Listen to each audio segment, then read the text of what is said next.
Hi there, this is Patricia, and this is part 2 of how to crochet this top-down shawl. And in part 1 we did rows 1 to 12, and in part 2 we're going to change the pattern up a little bit and carry on and finish the shawl and finish up with a border around the outside of the shawl and block it as well. So let's carry on. All right, so here we are. We're at row 14, and I can't actually get the whole shawl in the screen right now because I have the camera as high up as possible.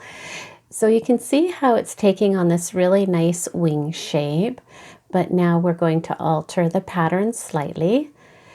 And you're just wanting to make sure that when you're going along, that when you come up the one side up to your corner, the center here, you want to go back down the other side with the same stitch count as the side you come up on.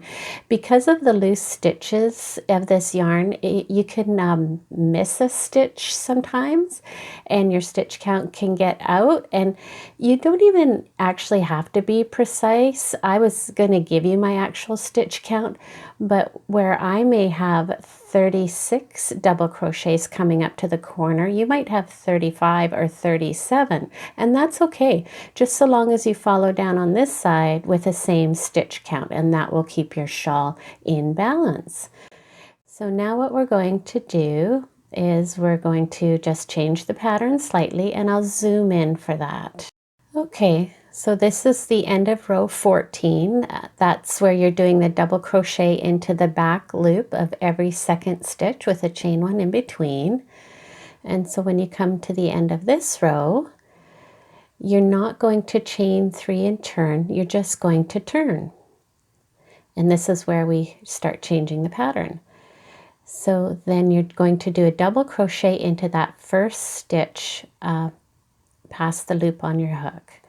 So just do 1 double crochet, and you're going under both loops of that stitch, and that's how you begin each row. And then chain 1, and then do a double crochet into the first chain 1 space, and then chain 1, and rather than doing 2 double crochets into the next chain 1 space, you're just going to do 1 double crochet, and then chain 1 and 1 double crochet into the next chain 1 space. And that will be the pattern repeat for this row. So just doing a double crochet, chain 1 in each chain 1 space, and then you'll do that all the way down that row. And then the corners you're going to work in the same way as before. You'll just do your 2 double crochet, chain 2, 2 double crochets into your chain 2 space, and then carry on with your working into the chain 1 space. So go ahead and do that, and I'll see you at the end. All right, so here we are coming to the end of row 15, doing the double crochet into each chain 1 space.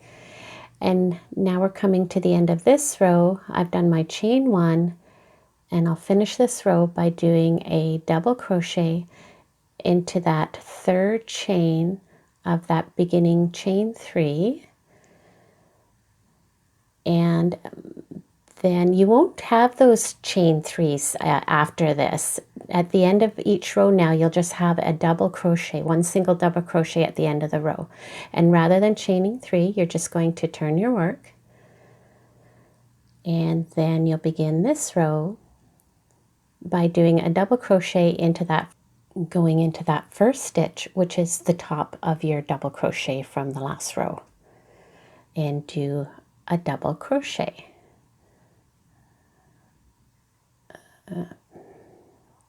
There we go. And then chain 1. And now you're going to work into the top loop of the chain 1 space, not the back loop of the double crochet. You're going to go into every second stitch, but it's the chain 1 stitch. So you'll be offsetting by going into those chain 1s.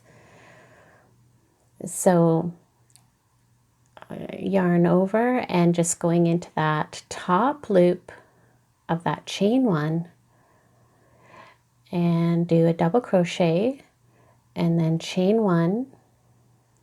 Oh, my yarn's all tangled up here.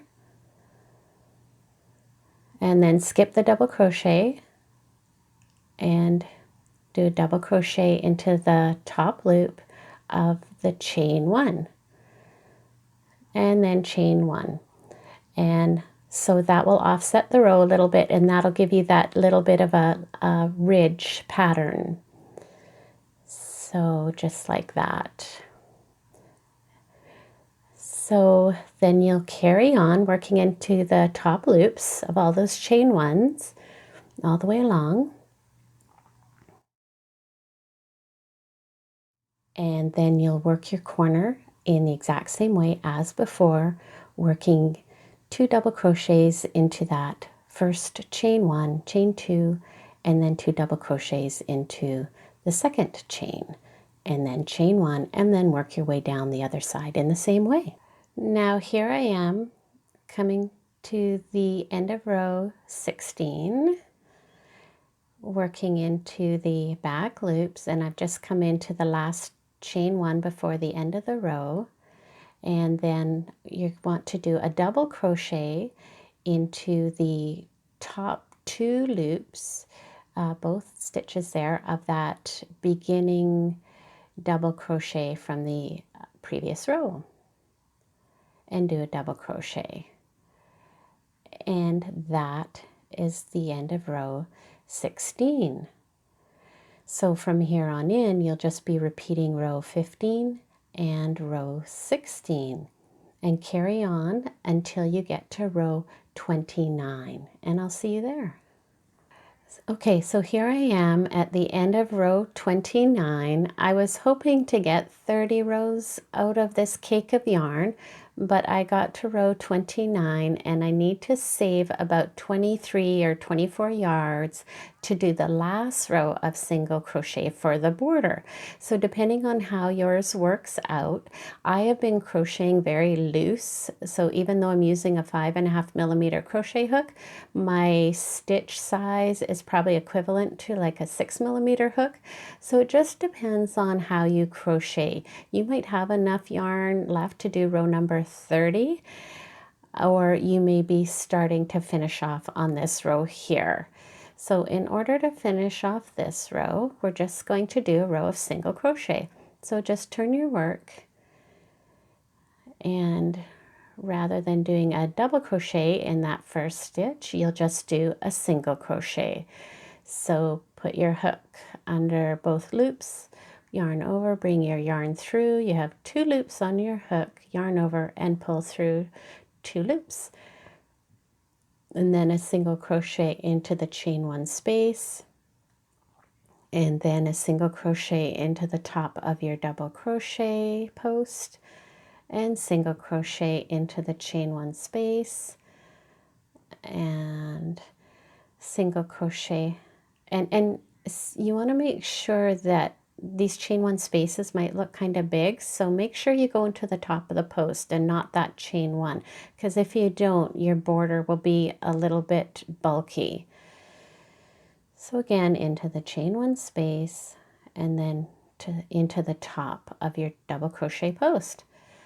So you're just going to do that all the way along and till you get up to the corner. And it's a very simple border, and it'll just give the bottom of the shawl a little bit of weight, and I'll see you in the middle. Okay, coming up to the corner here. So just do the single crochet into the chain one space, and then just picking up a single crochet into the top of each of these double crochets in the corner. And then you'll just do 3 single crochets into that chain 2 space to go around the corner, and then come out of the corner, pick up your single crochet into the top of the first double crochet, and then do the next double crochet, and then into the chain one space, and then just carry on down to the end of the other side. Here we are at the end of the shawl. So just coming to the end, doing the single crochet into that last double crochet and chain one space, and then just finishing off into the top of that last double crochet from the previous row, and then just do a chain one to fasten off. And that is the end of that. There you go. And then of course you want to darn in your tails in, and then I'm just going to zoom the camera out.